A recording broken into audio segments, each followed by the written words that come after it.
Muy bien, conversar con José Luis Pérez Guadalupe, la verdad que es un lujo porque se puede conversar de muchísimas cosas y es mi invitado el día de hoy. José Luis, gracias por estar en el programa. Órdenes. Pues empecemos hablando sobre Roberto Prevost, el Papa, a quien tú has conocido mucho en la conferencia episcopal, en su actuación en el Perú. ¿Quién es Robert Prevost? Yo creo que si bien es de formación agustino, es de vocación misionero. Él fundamentalmente es un misionero que llega a la diócesis de Chulucanas. Los que no conocen, la sierra, una zona rural de Piura, y ahí es donde él descubre, digamos, y su primer amor con el Perú. Joven, recién ordenado sacerdote, flamante. Su primera misión que le dan en el sacerdocio es venir a Chulucanas. Así es, porque cuando se ordena a los 27 años en Chicago. Te acerco un poquito más el micrófono. Okay. Ahí está. Ahí está bien, ustedes me confirman. ¿Ah? Sigue hablando. Cuando llega, se ordena y se va a Roma a terminar los estudios, porque todos, digamos, los estudios mínimos son 6 años para el bachillerato, 2 años más para la licenciatura y son 4 años más para el doctorado. Digo, porque yo lo he hecho.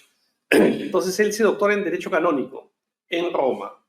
Y ahí es costumbre, digamos, de las congregaciones religiosas, ya, te preparo muy bien, ahora sí, ¿me entiendes? Al campo, a la lucha, a lo que es nuestra vocación, o sea, no, para que te ubique. Y lo mandaron a Chulucanas, de ahí volvió un poco tiempo a Estados Unidos, y ahí sí vuelve a la diócesis de Trujillo, con los agustinos, ayudando en la formación del clero, y también en el mismo arzobispado de Trujillo, ¿no?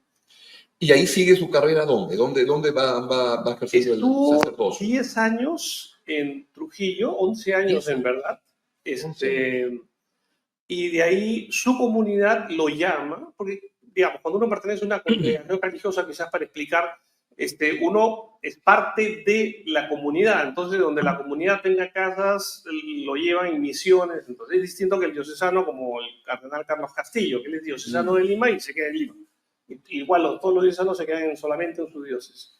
Entonces lo eligen primero provincial en Chicago y de ahí lo eligen general, entonces tiene que ir a Roma. Y después de eso es que lo nombran obispo de Chiclayo, fines del 2014. 2014. Fines del 2014, el Papa lo nombra, el Papa entra en 2013, al año siguiente, pues ya lo conocían, se conocían en varias oportunidades y le dicen, bueno, vuelve para acá. Curiosamente, y no sé si tiene que ver en ese momento, el nuncio apostólico de su santidad era estadounidense. Ah, sí. Patrick Green, muy simpático, de contar chistes, no, era un gringo muy simpático, el nuncio, ¿no? Normalmente los nuncios no son muy simpáticos. Y sí, no sé si tenía que ver que lo conocía porque tenía la misma nacionalidad y lo trajeron a. Entonces ahí comienza todo su trámite para nacionalizarse, porque si no, no puede ser obispo. Y te toca a ti como ministro del Interior en ese momento de tramitar o la nacionalidad. El trámite se hizo regularmente, él va a Migraciones, averigua, lo atiende el superintendente de Migraciones, Boris Potosén, hacen todos los trámites, perfecto, pero se demora para la firma con el presidente. Entonces, ahí me llaman de la conferencia episcopal, bueno, yo soy teólogo, he trabajado más de 20 años para la iglesia, entonces me dicen, por favor, José Luis, esto es urgente porque Chiclayo tiene 6 meses sin obispo. Y no puede, él era administrador apostólico, lo nombran, que es lo regular, hasta que obtenga la nacionalidad y recién puede asumir como obispo titular. Entonces, como no tenía la nacionalidad, no podía. Y ahí la pregunta que muchos se hacen es, ¿él se nacionaliza porque requiere nacionalizarse para ser obispo o porque estaba muy encariñado con el Perú y quería ser peruano? Porque además ha dicho que su primera misión fue acá, pero él ya tenía una trayectoria, ha dicho que antes a los 5 años le regalan un chullo porque tenía algún lazo familiar con el Perú. Yo creo que es peruano de corazón, definitivamente, y el día que asume el Papa el pontificado, digamos, lo primero que hace es, y en castellano, a mi querido. No habló en inglés, no habló de Chicago, habló en español, habló de Chicago. De Chiclayo. Entonces, ahí lo demuestra, pero sí era un requisito formal en el artículo número 7 del concordato entre la Santa Sede y el Estado peruano, dice que arzobispos o obispos tienen que ser peruanos. Claro, no se especifica si de nacimiento o por naturalización, cualquiera de las dos es válida, pero tiene que ser peruano. ¿Y por qué se demoraba tanto el trámite? Digamos, Migraciones hizo su labor, y yo supongo que, y nosotros me lo pasaron inmediatamente, El Palacio parece que se demoró un poco entre tantas cosas, me imagino. Entonces yo mismo tuve que hablar con el presidente. Le dije, presidente, hay este apuro. Entonces, yo ahí percibí que el presidente no entendía mucho las cosas, digamos, de iglesia. Y en general no era una persona que tuviese mucho conocimiento. Entonces le tuve que explicar el tema, la necesidad, el concordato, y le pedí, por favor, presidente. Después me enteré, yo no sabía que Pedro Cateriano también había hecho lo mismo. ¿Ah, sí? Porque el presidente lo llama y le dice, oye, explícame esto, o sea, ¿por qué tengo que firmar yo? ¿Por qué? Entonces, Cateriano también insiste, y al final firmó. Pero ese fue un poco el nudo, no en migraciones, sino más bien en presidencia, ¿no? El presidente entendió y firmó. No sé si le gustó o no, pero al menos entendió y vio que era lo que tenía que hacer, ¿no? Entonces salió su nacionalización. ¿Y ahí cómo es? ¿Arzobispo o obispo? Obispo. Obispo de ¿Por qué? Porque es un obispado. Si hubiese sido Piura, hubiera sido arzobispo. Y Trujillo también es un arzobispado. Así es. Hay 8 nada más arzobispados en el Perú, pero son exactamente iguales. O sea, el obispo es obispo igual, es un primus inter pares, en todo caso, inclusive el Papa, ¿no? Ay, pues, explícanos cómo es la estructura de la iglesia, que a veces se desconoce y se cree que el jefe es el cardenal, No. y no es una estructura muy descentralizada, ¿no? Es totalmente descentralizada, sociológicamente localizada, global y local, ¿ok? Entonces todos los obispos son iguales, exactamente iguales. El cardenalato no te agrega nada. Nada. El primado... Otra chamba el ser cardenal. Es una cosa honorífica, es como aquel profesor que está trabajando en un colegio y le da las palmas magisteriales. Claro. La y palma, elegir al Papa. La única prerrogativa es que tiene ser elector y elegible. Pero después nada, igual el presidente de la conferencia episcopal representa orgánicamente, pero no está por encima de nadie. Un cardenal tampoco. Así es. Entonces, cada obispo es el que lo manda en su zona. Hay un dicho que dice que cada obispo es un papa en su dios. Así es. Tal cual. Entonces, como hemos estado acostumbrados acá a tener un solo cardenal, pues es el cardenal del Perú. No, falso, no. Es cardenal peruano. Así es. Porque es cardenal de la iglesia. Y podrían haber, como hemos tenido, 3 cardenales. Y en Estados Unidos 10, y en Argentina 6, y Brasil más. O sea, entonces es cardenal de la iglesia. Correcto. Entonces, pero cada obispo en su diócesis, digamos, si no se mete. Cosa que a mí me parece muy mal, porque existe una corresponsabilidad eclesial y tendría que meterse no solamente los otros obispos, sino toda la iglesia, o sea, los laicos. Y ese ha sido el gran error por los cuales se permitió y se encubrió a muchos curas pederastas. Yo no me meto, esa no es mi diócesis. No, yo ya hice el trámite. Explicanos un poco más eso. Lo que pasa es que frente, y eso lo he conversado muchas veces, digamos, no, es que no me toca a mí, no es mi diócesis. A ver, yo como laico y siempre me arreglaba, digo, oye, sí, pues no es tu iglesia. Ahora el Papa, bueno, Francisco, se ha tirado abajo mucho de esos absurdos lineamientos, murallas. Te pongo un caso. Cuando surge el tema de la acusación de Caradima en Chile, un cura párroco acusado de violación, pero así, durante décadas, a sus feligreses, dijo, no, esto no se mete. Esto es un tema para Roma, y nadie se mete. Oye, eso es algo tan inconcebible. Imagínate una marca cualquiera que pasa algún evento acá y dice, no, a mí no me toca, voy a mandar a mi central de allá. Oye, ¿qué te pasa? O sea, tú estás acá, trabajas en el Perú, la marca es acá. Entonces, cuando lo mandan a Roma, los dicasterios correspondientes, no hacen nada. Encubren todo. ¿Y quién es el Papa Francisco? Cuando le llega, después de su visita en 2018, ¿te acuerdas? Chile-Perú, dice, aquí pasó algo. Porque era totalmente un contraste entre el público que va a Chile y el público que va al Perú. El Papa sintió la pegada y dijo, ¿qué pasó? Entonces le explicaron, su santidad, que allá están, ¿por qué está el obispo Barros ahí en la misa? ¿Por qué han nombrado un discípulo de Caradima de obispo? Dije, pero no hay nada probado. Dijeron, no. Y llamó a las víctimas de Caradima, y ahí recién, cuando llama a 3 víctimas del padre Caradima, se encuentra con la verdad. Ya sea la relación que de Cruz, ¿no? que le da la información Cruz, y va cambiando todo. Y ahí se da cuenta que la conferencia episcopal chilena le ha mentido, porque le mintió. ¿Y qué hizo el Papa con buen argentino arrebatado? Se vuela. Se van todos, o sea, me renuncian ahorita 2, inédito. Entonces, ¿qué hace el Papa? Manda una comisión por sobre la burocracia vaticana, manda un obispo, Chicluna, y manda un sacerdote especialista, Bertomeu. La comisión Chicluna-Bertomeu. Ellos dos, y digo, la Tangentópolis, porque para mí Francisco es un italiano nacido en Argentina, va por la Tangentópolis pero es efectivo, totalmente efectivo. Si sale todas las normas, si sale todo esto, entonces la burocracia, y ahí es donde le presentan el informe total.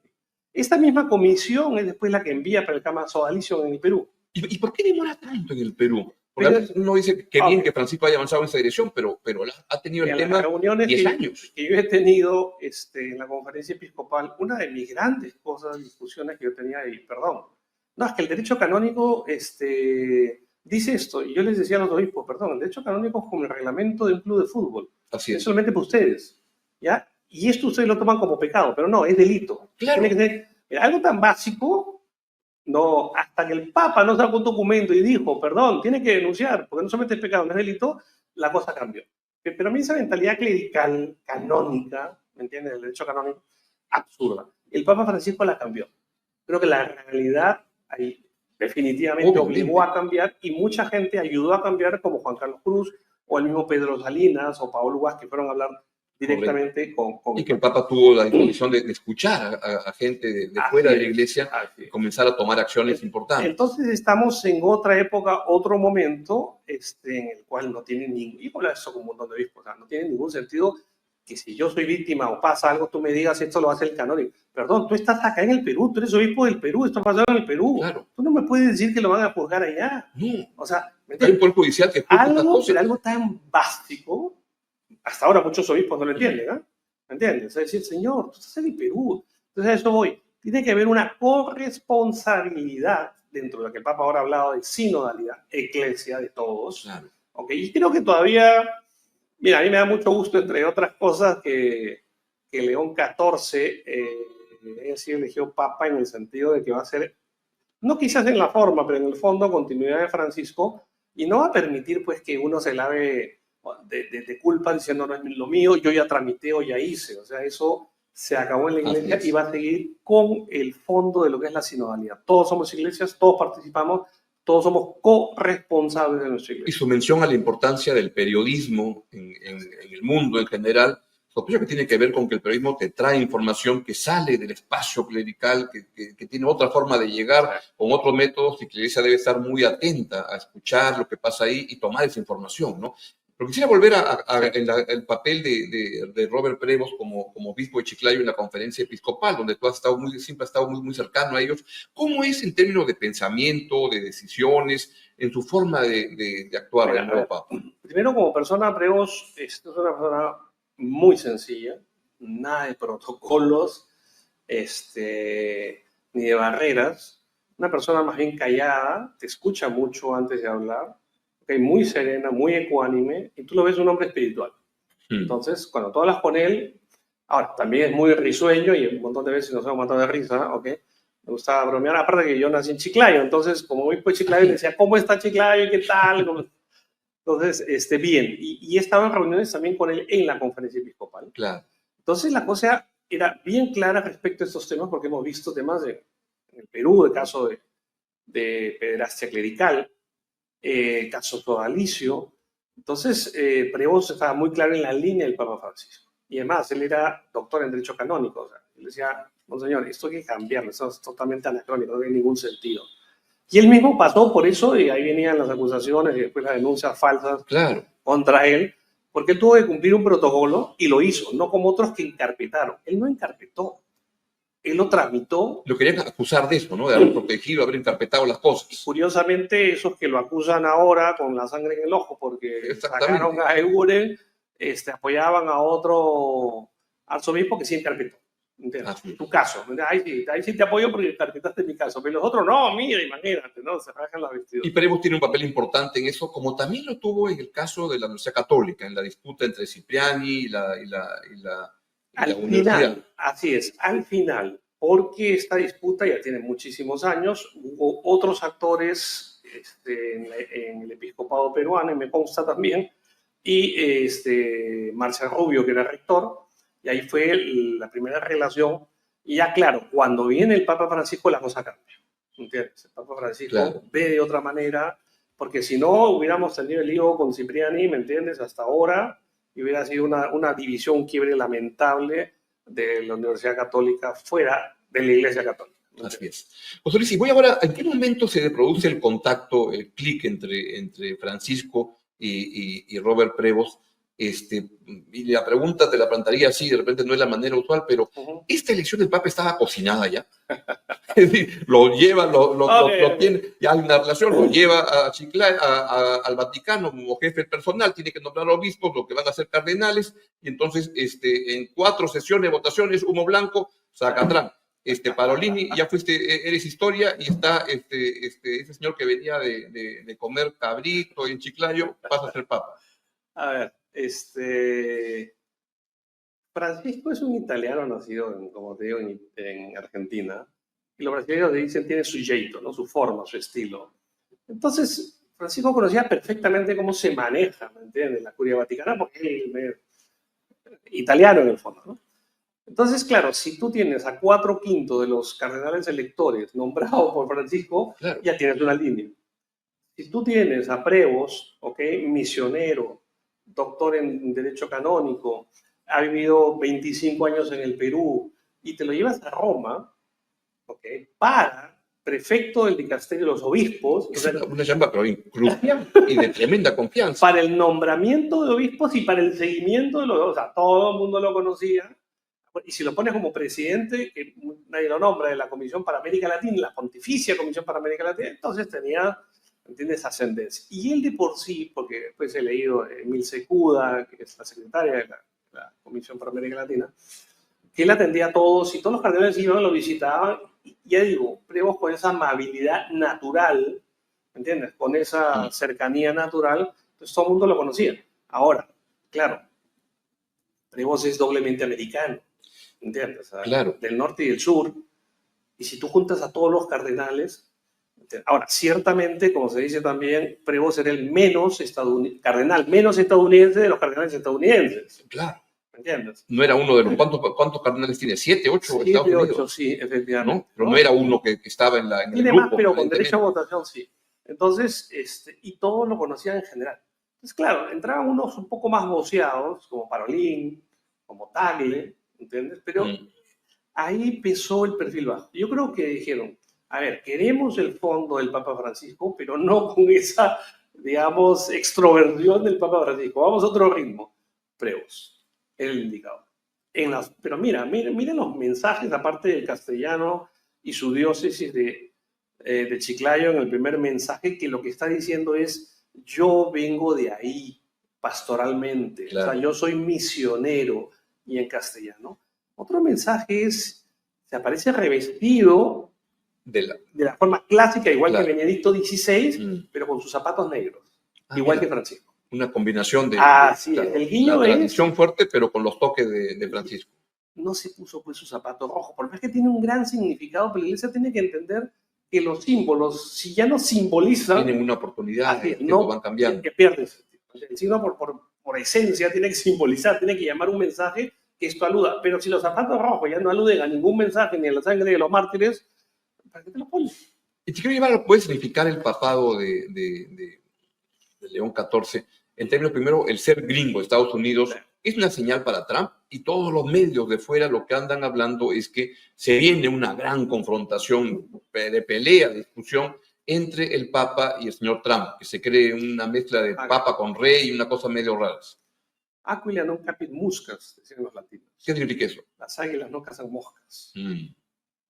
Entonces, el Papa no se va a pelear con Trump. ¿Entiendes? El Papa es un Papa dialogante. Pero hay forma de dar la pelea, no hay por qué pelear. Por eso digo, como no, pero en la parte y baja. Hay que ver los tiempos vaticanos, o sea, los tiempos eclesiales, los tiempos civiles son distintos. Trump, 4 años. El Papa, Dios mediante, claro, tiene para 20 años por lo menos. Entonces, centralizar la elección de un Papa por Trump no está en la mentalidad, ¿me entiendes?, de los electores. Ok, y que va a afrontar los temas, y ya los ha afrontado antes de que sea León XIV, sí, y Trump lo sabe, por eso es que tampoco estaba muy contento, ¿me entiendes? Claro. Él hubiera preferido otro cardenal estadounidense, pero que va a poner las cosas claras. Y mira, no solamente es todo su background, su bagaje, los mensajes que lanza el primer día, sino algo fundamental es el nombre que asume, León XIV. O sea, y hay que entender León XIII, tremendo papa. ¿Qué implica esto? ¿Qué es León XIII para poder entender a León XIV? ¿Por qué toma el nombre? De un papa de más de un siglo. Ujú. ¿ok? Pero te digo, tremendo papa le llamaban el papa obrero. Así es. Es el que inicia formalmente en los documentos con la doctrina social de la Iglesia, con la Rerum Novarum, encíclica de las cosas nuevas. Toda encíclica asume el nombre y las primeras palabras con las que comienza, no quiere decir el nombre nada. Entonces, la Rerum Novarum, y ahí habla de los problemas sociales, habla de los trabajadores. Dentro de un escenario convulso total, de la revolución industrial, de movimientos sociales, entra el comunismo, del capitalismo salvaje, el Papa lanza el pensamiento socialista. O sea, ni derecha, ni izquierda, ni capitalismo, ni comunismo. O sea, nosotros lanzamos como iglesia es el pensamiento. Ese es León XIII, entre muchas cosas. Entonces, asumir, a mí me entrevistaron antes de que él explique, yo decía, dejemos que explique el nombre, pero yo creo que va por esta línea. Y cuando sale el Papa mismo ha dicho, sí, que entre muchas otras razones, ¿ok? Yo escogí y menciona la Rerum Novarum el pensamiento social de la iglesia. Entonces, si ya León XIV está diciendo, yo tomé el nombre Claro. por esto, ahora también con otras connotaciones, es decir, León XIII, recordemos que sale, si se quiere, abre los muros de un Estado pontificio, Sacro Imperio, y dice no, y va más al mundo, es el primero que rompe los muros hacia el mundo, y por ejemplo, a raíz de eso, fruto de eso, digamos, surge la acción católica, Claro. que es la acción de los laicos. Claro, en ese momento es una visión, si ahora lo vemos, totalmente clericalista, ¿entiendes? Clerical total, el Papa Francisco diría eso, ¿entiendes? Pero para su momento fue Claro. una apertura total. De ahí surgen, y con el pensamiento social cristiano, los partidos, no partidos católicos, sino partidos de católicos, que es distinto, como decía Jacques Maritain. Entonces, la democracia cristiana, por ejemplo. O sea, que llevar, que ahora, lamentablemente, salvo la CDU en Alemania, de manera muy, muy reducida, ahora no tiene mayor vigencia en la política internacional, la democracia cristiana, ¿no es cierto? Pero fue el inicio. Entonces yo creo que León XIV, al asumir, porque eso es un tema voluntario, tú dices qué nombre, Claro. entonces tú tienes tu referente. ¿Qué Es la primera señal que está lanzando de por dónde va a ir. Así es. Y ¿Qué por ahí línea va a recorrer el Papa León XIV?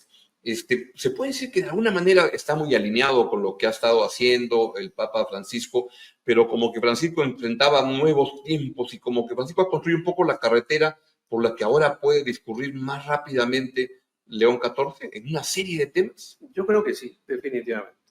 Yo creo que en el fondo van a hacer lo mismo, pero en la forma no. Y las formas, y más aún en comunicación, tú ya sabes que las formas, no solamente el fondo, sino la forma importa muchísimo.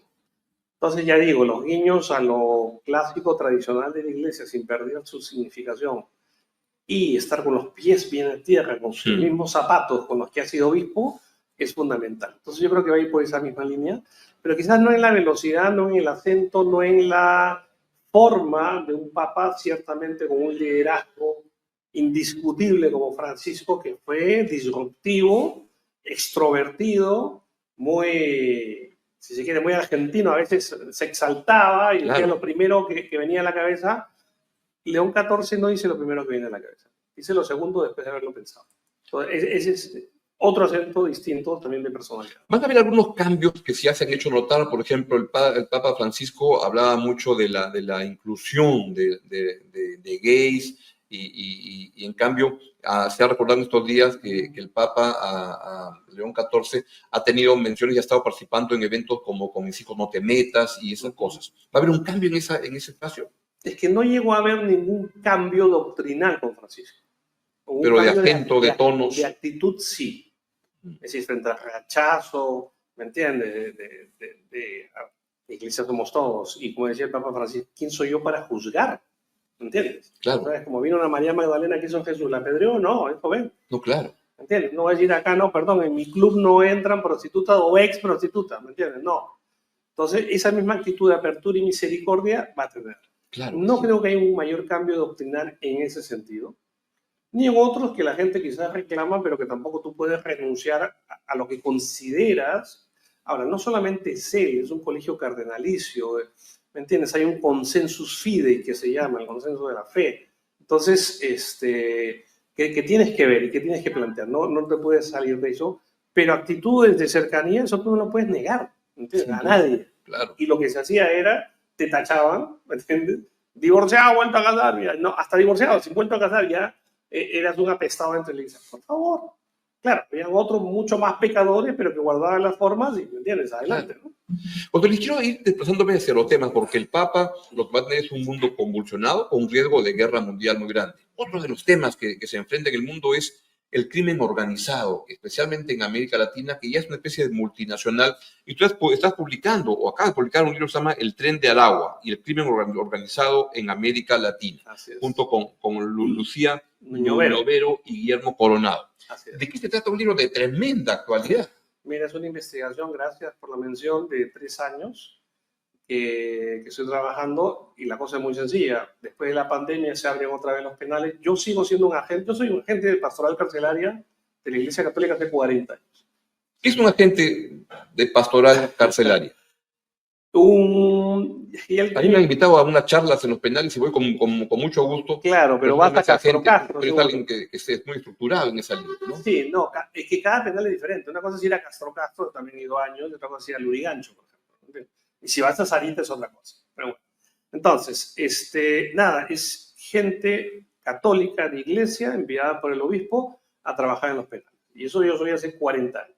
Wow, es una noble misión. Sigo yendo, voy todas las semanas al Lurigancho, hacemos una gran labor en la capellanía, la verdad que y es reconocido por los 10.000 internos, o sea, uno conversa con los delegados y todo. Y dentro de eso, cuando termina la pandemia y volvemos, ¿qué cosa es lo que yo encuentro? En ese momento, ahora hay 1.000 venezolanos presos en Lurigancho. 1.000. Entonces, ¿qué pasa? En ese momento, estoy hablando hace 3 años, comienzan a llegar, pero de manera acelerada, así, y llegan con otra cultura electiva y con otra cultura carcelaria. Y, lógicamente, conflictiva. Conflictiva.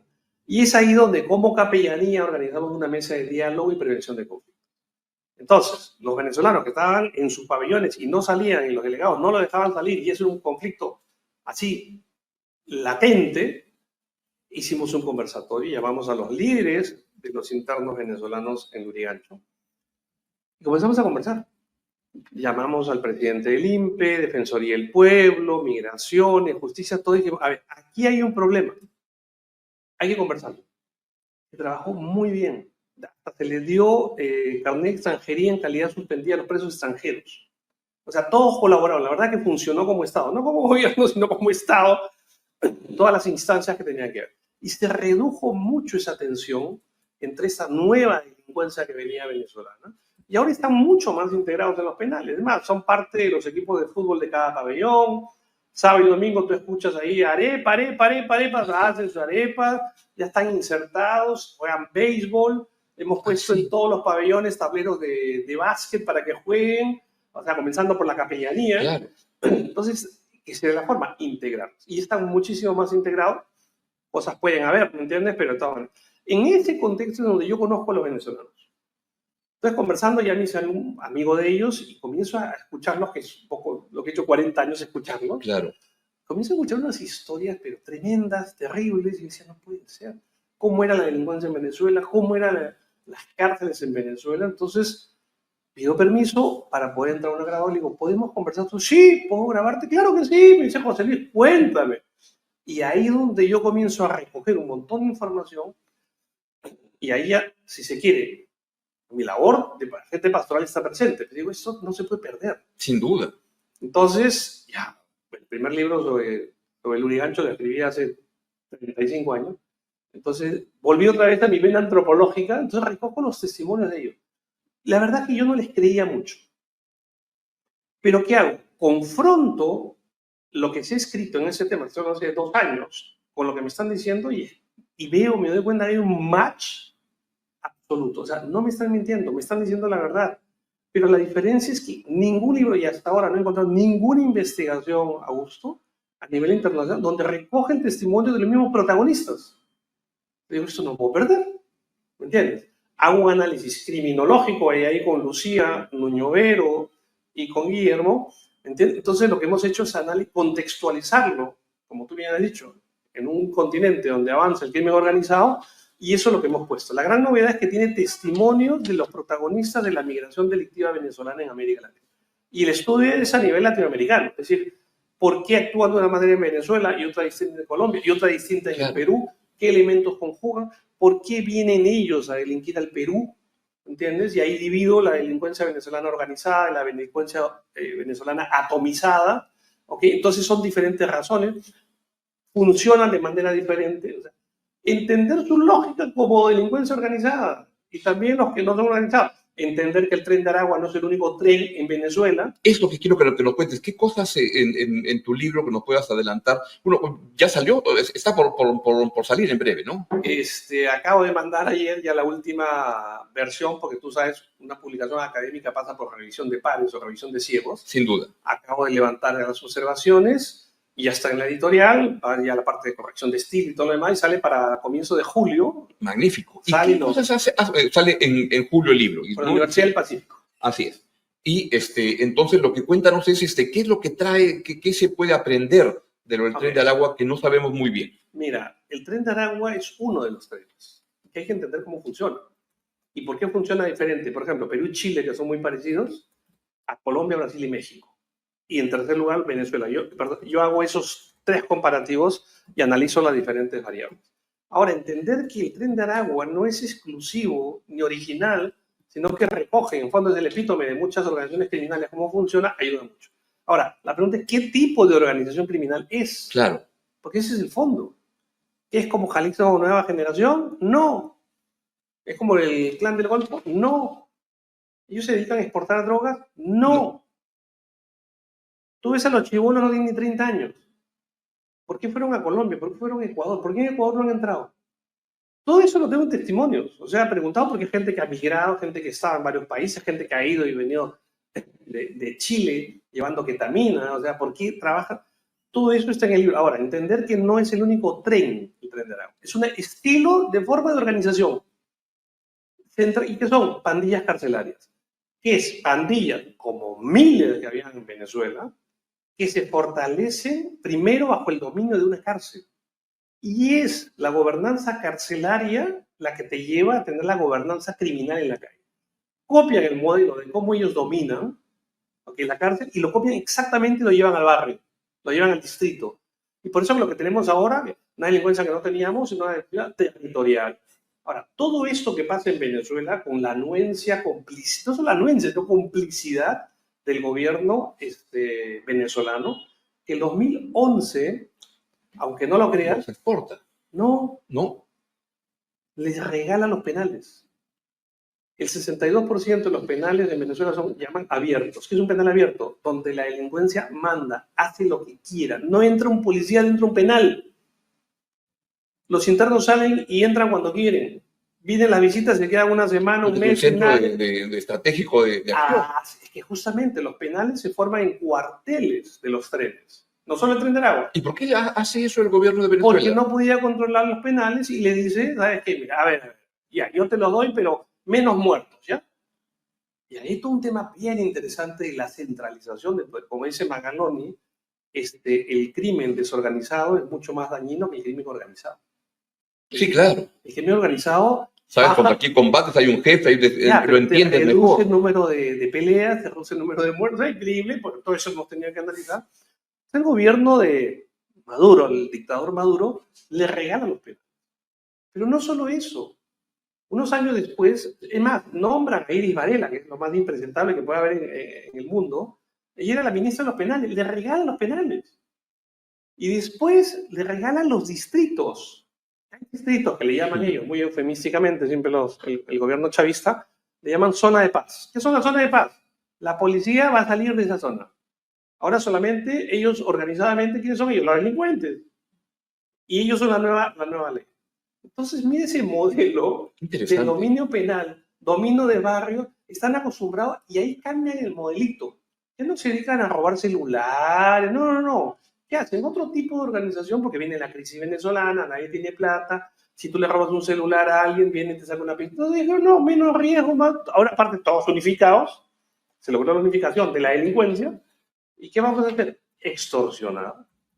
Lo que se llama la causa, en el penal, ellos le llaman la causa, es decir, Cada interno tenía que pagar entre 10 a 15 dólares al mes solamente por estar en el penal. Y no te mataban.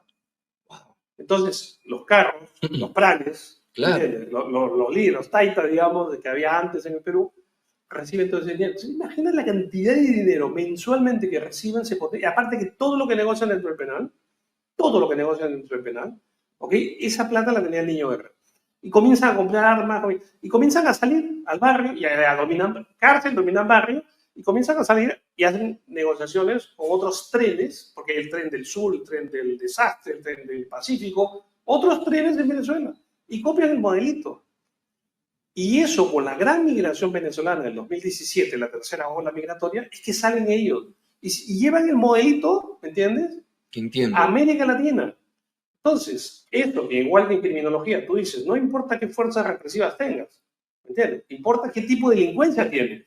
Si es una delincuencia baja, poco lesiva, no necesitas mucha fuerza represiva. Claro. Luisa, ¿me entiendes? Pero claro, ¿y por qué se manifiesta en cada país? Porque depende de cada país que tenga para contrarrestar, ¿me entiendes esto? Yo lo que pongo ejemplo es igual que el COVID. El COVID era exactamente igual en el virus, pero tuvo el efecto distinto en cada país. ¿De qué dependió? De cada país. Entiendo. De las fuerzas que tú tengas como para defenderte. José Luis, dos preguntas finales. Una primera es, tu libro aparece en julio, dices, ¿tiene información que puede permitir entender mejor el Tren de Aragua y replantear las políticas públicas de combatir a esta organización criminal? Pero por supuesto, porque si no entiendes cómo funciona, vas a dar palos de ciego, o sea, de qué es lo que se está haciendo. Aparte, el tren no es la única organización criminal, o sea, el único modelo venezolano, es el modelo Caracas, que es totalmente diferente al de los trenes. O sea, y los que llegan al Perú, hay más caraqueños que aragüeños. Bueno, va a ser un libro de tremenda Entonces, orientación y la importancia. conclusión, nosotros damos recomendaciones de política criminal, porque Luciano Ñovero y yo somos criminólogos. Entonces lo que hacemos, y tenemos experiencia en el Estado. Claro. Entonces es clarísimo, pero si no los conoces, ¿qué vas a hacer? Santibáñez, amanecer seguro y anochecer oscuro, no sé qué diablo, o patadas, ¿me entiendes? O sea, recién vas a aplicar algo. O sea, este gobierno, y en inseguridad no puede, es totalmente reactivo. Totalmente. Y para la galería, entonces, ¿qué hace? Nada. Ojalá que le sirva a este gobierno o a los candidatos que vienen. Este gobierno no hace nada, con este Congreso no se puede hacer nada. Y una última pregunta, ¿privatizaría las cárceles? No, ¿Por qué? que no da ningún resultado. Claro, primero, ¿cuánto vas a pagar por una cárcel interno preso? Bueno, vas a pagar lo que ahora no reconoces y no pagas. Te Claro, ves forzado a tener un contrato por el cual vas a pagar y reconocer cuánto tienes que único pagar. experimento que casi llega el gobierno aprista, se paga el triple. ¿Cuánto más como referencia eso? Por precio. 3 veces más. Oye, ¿por qué no le das esos 3 veces más y un penal nuevo? O sea, recién construido. ¿Por qué no lo hacen? Pues porque ya tienes un contrato con un privado, ahí tienes que ese contrato, si Ya, no lo ¿por qué cumples, no te construyes fregas. un penal nuevo y le das 3 veces más de presupuesto? Me lo vas a O sea, que no hay asignación de recursos para poder hacer las cosas bien.